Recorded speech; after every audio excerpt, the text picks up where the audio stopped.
Well, hi, everybody. This is DearMamaSal, and we're live on a Sunday afternoon, which means it's time for us to talk about coping with stress. Today, in particular, I wanted to talk about how we scare ourselves. Yeah. Um, if we're getting closer to Halloween, and one of the things that struck me this week was I'm not a Halloween person. What about you guys? Let me know if you are in the chat and if you're listening on the replay. Just let me know. Are you a Halloween person? Do you like Halloween? Do you like scary movies and all that sort of stuff? So, because different strokes for different folks. I definitely am not one of those people.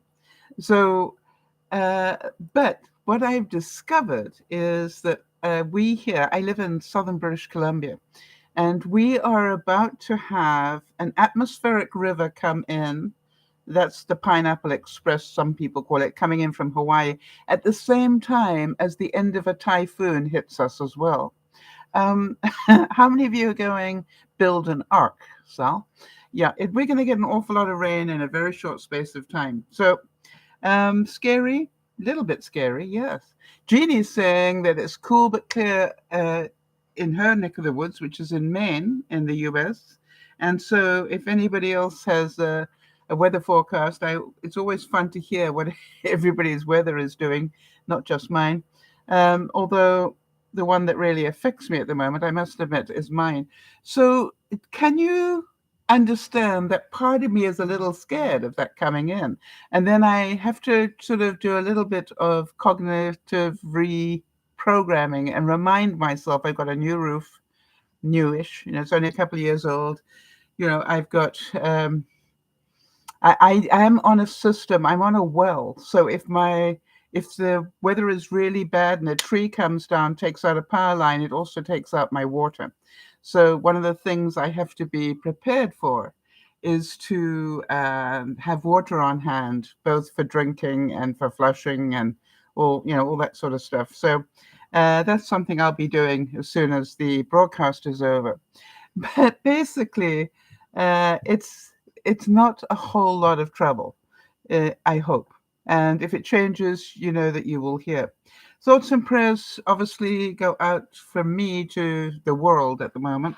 I'm certain a lot of you are scared about what's going on in the world, and I just wanted to say that I cannot control that.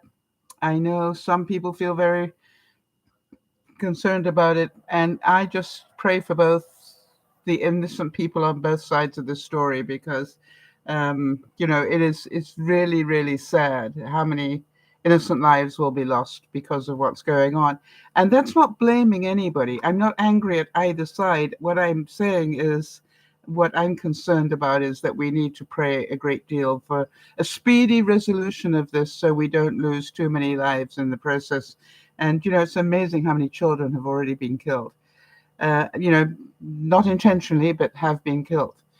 So I don't think we've got any birthdays coming up. Oh, wait a minute. We've got Jeannie. Hi there. We've got your grandson, Zephyr. It's his birthday coming up, I believe, on the 24th. And then that's also Jamie's birthday. So that's it. And then, of course, on Halloween, we have Kerry's birthday, for those of you who know Kerry. So the question that I have is, are you scared? And so what I did was I did a little bit of research and tried to find out what are our greatest fears. And what I managed to find out was that the number one thing that people fear, funnily enough, hi there, Jody. For those who don't know, Jody is our admin. For those of you who don't know, the number one thing we fear in life is actually change. And I saw this great quote, and I just got to share it with you because it said, "Life has no remote, so get up and change it yourself." And I thought, wow, how many people do you know that need to hear that? All right, they whinge and they whine and they complain about everything, but they're not prepared to do anything to change their life. And so to me, it's like, life has no remote. Get up and change it yourself.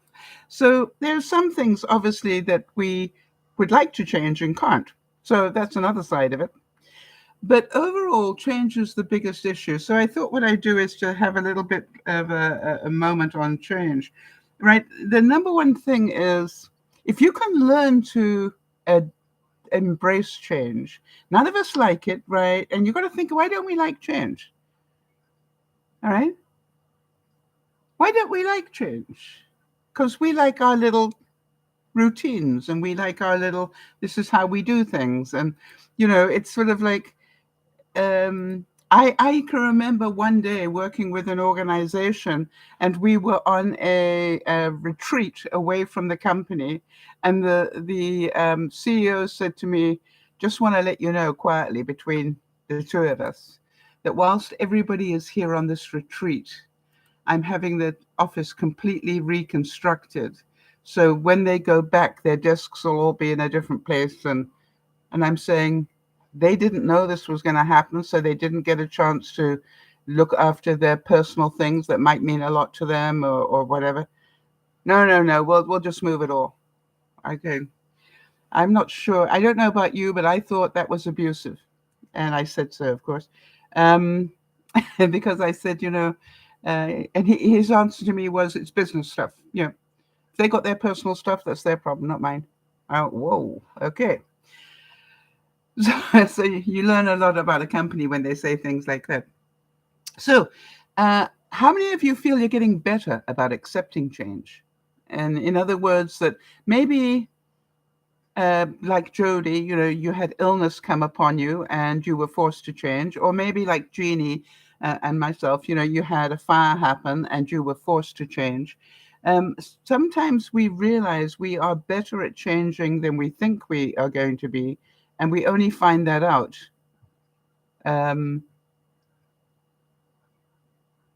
when it's forced upon us. So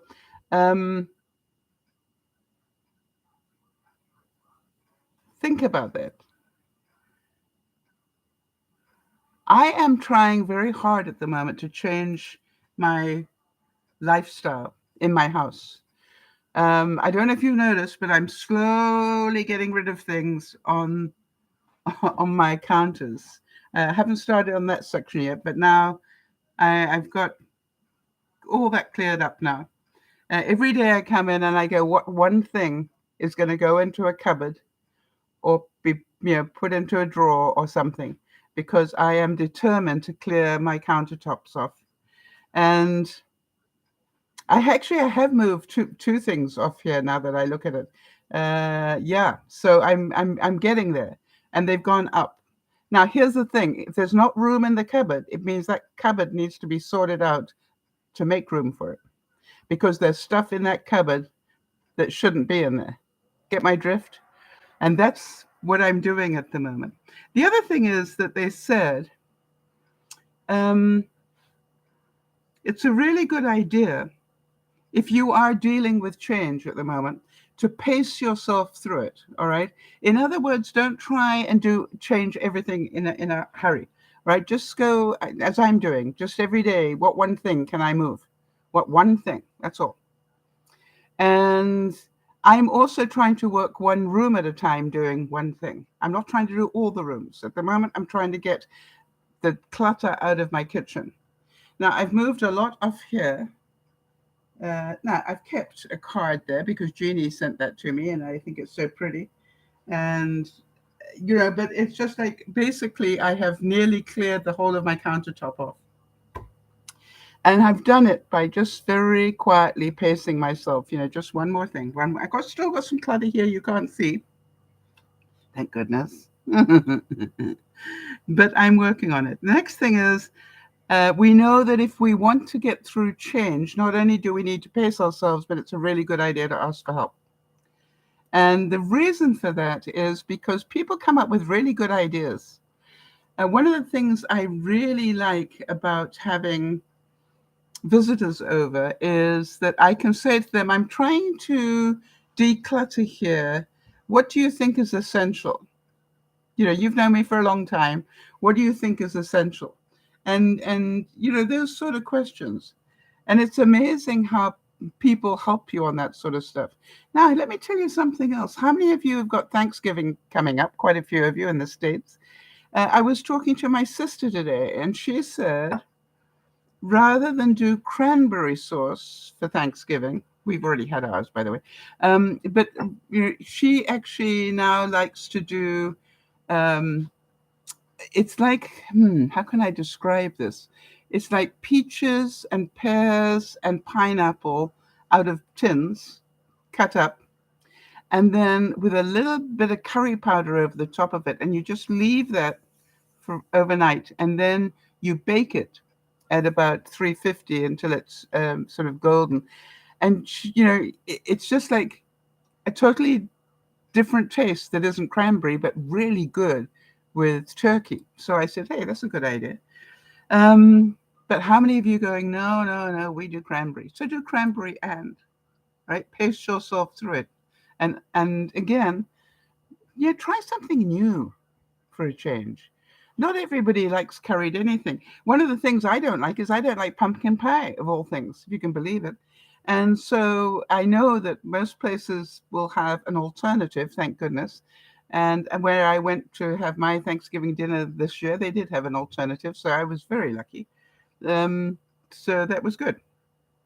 The other thing is about change is quite often there is a good result from it. All right. And we forget that. We forget that, sometimes you think, why didn't I change that a long time ago? I am, as you heard last week, I am busy now hanging my clothes in outfits. I don't have to think, well, I'm going to wear this and what am I going to wear for pants? And, what am I going to, it's all in one now. I just take one thing out. Now, can I change the combination? You bet I can if I really want to. But 9 times out of 10, I really don't care. It's like, what am I wearing today? Okay, that's the next outfit. That's the one I'm going to wear. So that's a good one. The other thing is if you're working on doing a change project of some sort, it's a really good idea to have fun distractions along the way. All right. So I'm trying to build in little rewards for myself. For example, one of my changes, some of you who've been regular viewers know that I'm busy downsizing my house yet again. And the goal was Saturday, the goal was to empty another box. I'm down to about 20 banker boxes. And for those of you who don't know, I nearly got it all unpacked, and then I had a fire, and everything in my house had to be packed up again and then come back in again. Anyway, I'm down to the last 20 banker boxes, and I know they've got artwork in them and big stuff. They've got pictures in them. They've got artwork in them. I'm an artist when I'm not busy doing other things. And so, it's like I don't have places to put these things. So I've had to make room in my shed because that's where the boxes will need to go. So have distractions. So I said to myself, when I have finished emptying one box, I can do da da da da da da da. And I found that works really well. And by the way, I did get a box empty just today. It's actually a box of books that I donated nearly all my books. And I've kept maybe about 12, one of which is a really nice Bible. But, it's just like, it's amazing what I held on to. So I found that interesting. And cookbooks went. I had how-to books on everything I've ever wanted to do. Woodwork, knitting, crocheting, you name it. I had how to do it books on it. So I donated them all to the Goodwill. I'm certain somebody is thoroughly enjoying them. The other thing I found is when you get a bit stressed when you're dealing with change, it's a good idea to visualize your happy place. And it's amazing what that does for your peace of mind. And the reason I say that is because I found this week whenever I'm going to do some exercising, I've got one of these under the desk bikes and I sit and binge watch and bike at the same time. I decided I wasn't going to binge watch. What I was going to do is I was going to get some music on from the sort of 60s, something where I know all the words to it anyway, but I like the rhythm. And so that it would keep me at a steady pace while I was doing my steps, if you like. And that really has helped, all right? But what I also liked about bringing back those songs of the 60s is, I'm obviously, as each song comes on, I'm thinking, where was I? Oh, first of all, it's an intelligence test. Do I remember who sang it? Was it Neil Diamond or the Turtles or, whoever it was, like, do I know? Then I then try to work how many of the words can I remember, so it's really makes the time go very quickly. So it's a big distraction, but it also is a visualization of where was I when this song was a hit. And by the way, that is what I do, is I listen to the hits of that time period, not just all the songs, just the hits of them. So it's quite fun.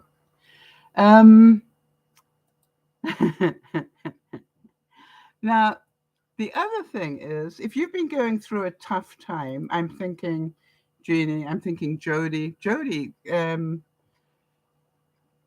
has been through a really tough week.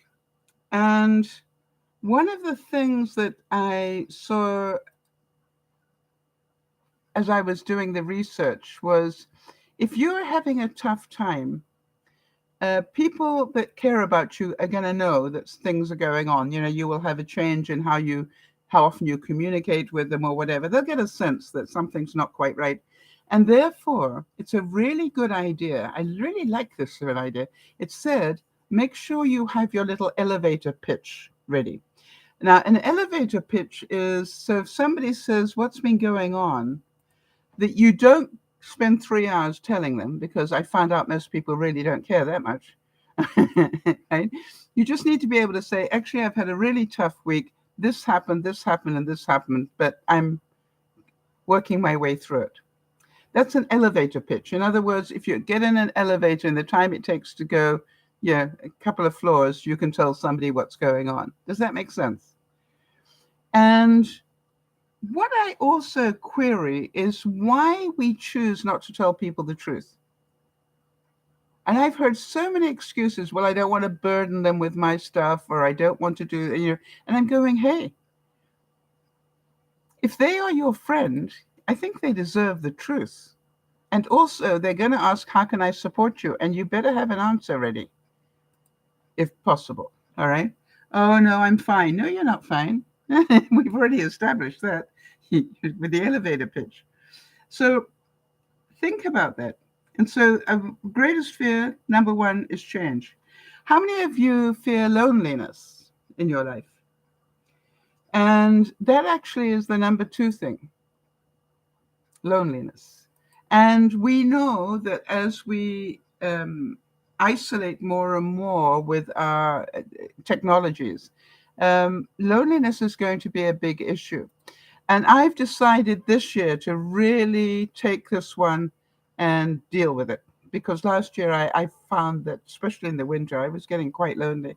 So I've already booked up at least one visitor for just about every week of November.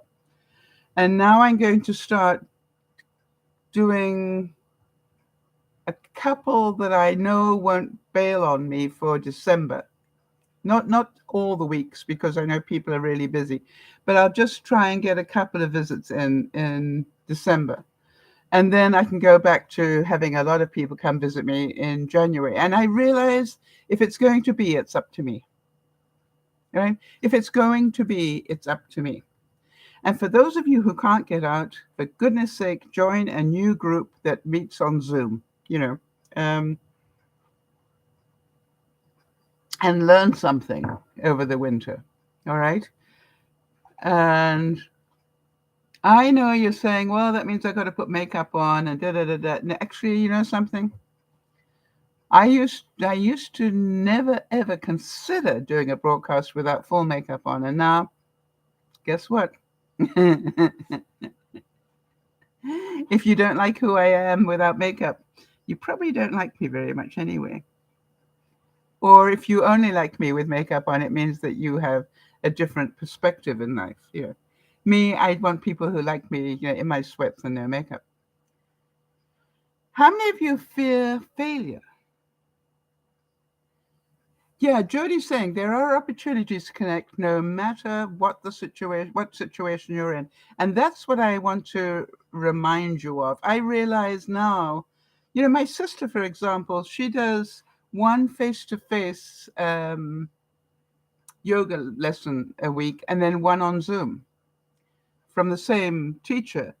She has private lessons with them. But, it's just like there's so many things you can do on Zoom. And I'm thinking, maybe that's a good thing for me to do, is to find a group that meets on Zoom in the winter, when it's dangerous to drive for me and so forth. So we'll see. I'm just trying to work out what would I like to learn. But I also have to remember 9 times out of 10, when I join a group, I also give more than I take. So, what sort of group would I like to share with? That's the thing. So I want to go back to how many of you fear failure? I know at least one of my viewers has had a horrible thing happen just recently. All right. They went to go and buy a car, and they researched it and everything, and then found the car that they wanted, and then got the car.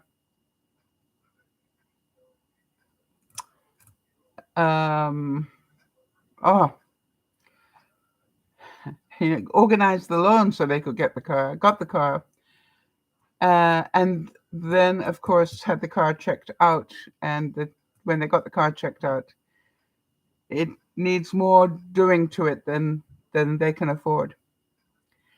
And I'm pretty certain that feels like failure. So now they're left with a car that isn't roadworthy and a debt because they had already bought the car. So, it's very easy to say, well, they should have done that check first before they bought it. Yeah, we're all brilliant afterwards. And they probably have been saying that to themselves. So that is not very helpful. But what I do want to make sure that we understand is that it is not failure. It was a mistake. And it was a mistake brought about by need. They needed this vehicle. And so to me, I would like to hope that they don't see it as failure, that they see it as a learning lesson, expensive one, but a learning lesson. So think about that, right? Sometimes these failures are actually a blessing in disguise. And I say that because maybe this car would have cost them a whole lot more money than just the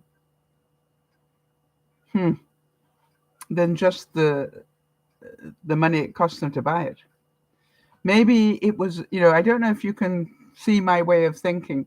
Maybe this amount of money that was needed to make it roadworthy was just the beginning of a money pit, and that car was going to need money thrown at it all the time. So sometimes there is a silver lining to these things. And I would like to see it not as a failure, but rather as a,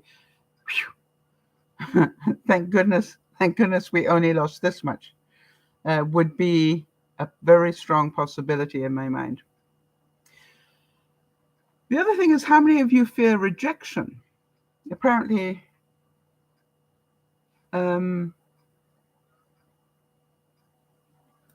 also very high on people's list, being rejected. And I would like to say that sometimes it's a good thing. Sometimes we don't bother to go out because people might not like us. Well, that's fine, but that gets pretty lonely. And if we only invite the people in that we already know, we're not going to broaden our horizons, and we're always going to have the same conversation. And so to me, it's like we need to bring new people into our lives. just so that we can hear other people's points of view. We might not agree with them, and that's okay. It's okay to disagree, but it is something that we need to hear and to be able to cope with.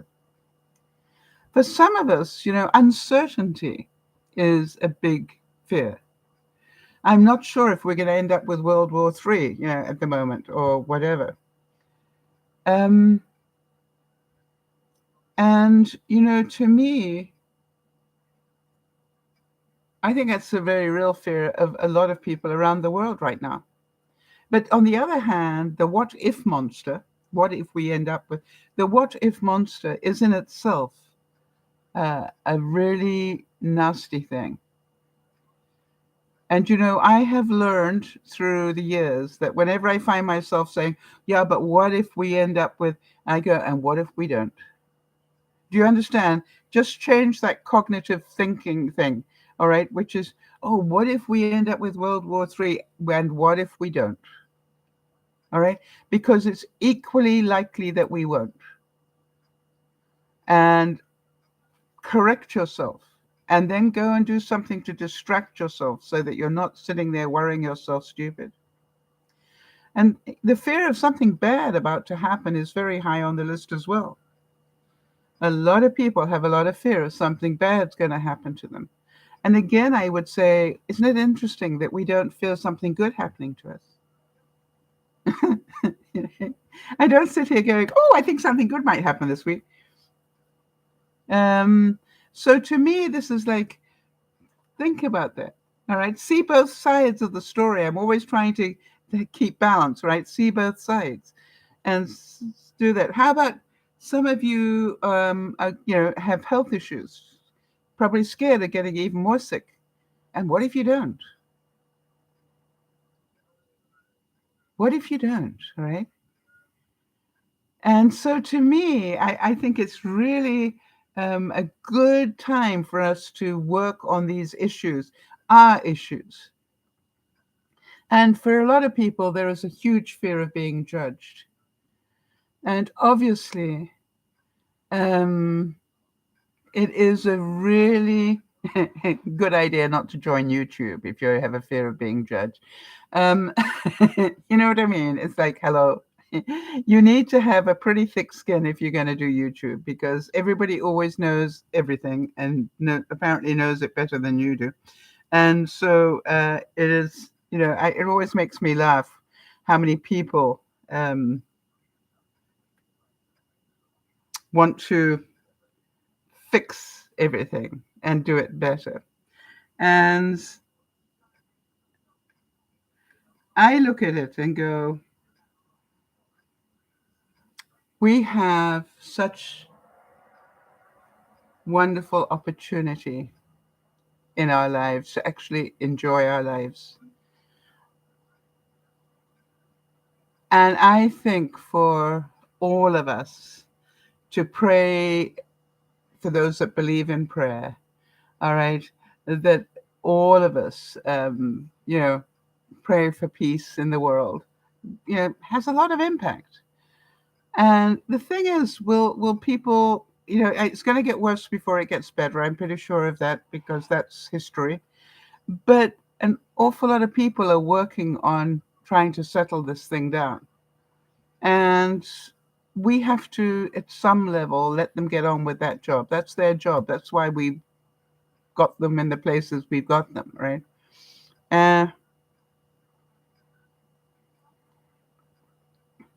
I know from my experience, and probably from yours as well, worrying doesn't fix anything.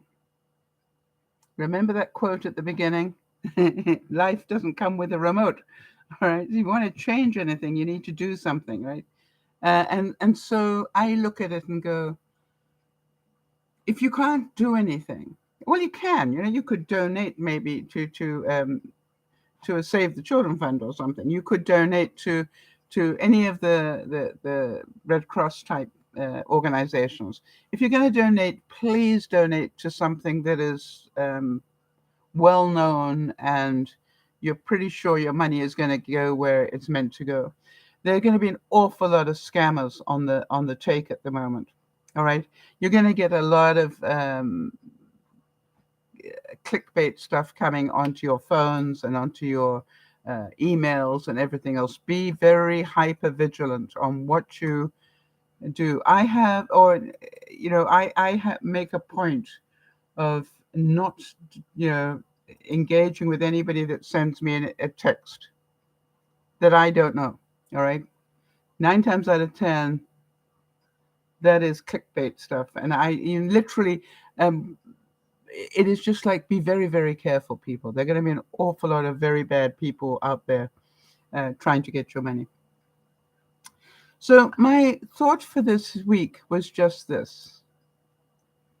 If you possibly can, know that you are not alone. You're not alone. You are not alone in your fear, and you are not alone in your wish for things to get better. And therefore, you can be at peace. I want to tell you that for me, I just keep giving thanks every single day, that I haven't got rockets flying over or non-stop air raid sirens going off morning, noon, and night. I am so grateful for that. What about you guys? It's just like, hey, I am so blessed, and I would not want to change places. And yet, I still haven't heard from one of my friends in Israel. But I try not to dwell on it. I try to. I'm now at the point where I'm contacting people who knew people who knew people. You know what I mean? To see if I can find anybody that has heard anything. But yeah, I have reason to be fearful for her life. Absolutely. But I don't want to dwell on it. I'm going to pray for her safety, and just that she hasn't been able to get back to me for whatever reason. Phone got damaged or whatever. Ah, lordy, lordy. So I'm going to leave it at that, because I want you to think about how lucky we are with all that we have. And I would ask you to please remember, anytime that you want to work on your fears, the way through your fear is with gratitude. All right? Be grateful for what you have. Don't try and change everything. Rather come from a place of gratitude. And one of the bits that I saw this week was people who know how not to get sucked in to these things, and that can change their thinking through to something more positive. They are emotionally intelligent. And even those people who will become activists and do things, don't spend their 24/7 on this. All right. They just have more balance. And that is in the other part of it. Please find balance. We're bombarded with this on every newscast. And it's just like, I would imagine it's going to be, if this continues, it's going to clash with, I'm sorry to laugh, but I'm thinking it's going to clash with the presidential election in the States, the running end for that. Oh, it's going to clash with finding the new speaker already, and it's like, these things are going to have major impacts for different people in different ways. And so there's part of me that goes, I'm certain that they'll be very keen for it to be over if they're running for any political office. And they will do everything they can to help it be over, because otherwise the world attention will not be on them. It'll be on something, other than that. Think about that. At some level that amuses me. I don't know why. I'll have to think about that. All right, everybody. So have a good week, please.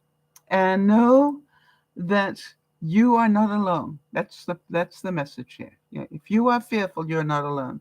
Make sure that you talk to people. I had one viewer contact me this week, and they were telling me about something that they were really fearful about.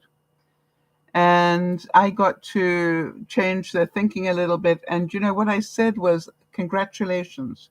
Well done on reaching out and talking to somebody to help you walk through this fear. That is exactly, what an adult does, right? They recognize that they're in a fear mode, and then they talk to somebody who they think might be able to give them options out of it. And that is really, really important. All right, everybody, have a super week.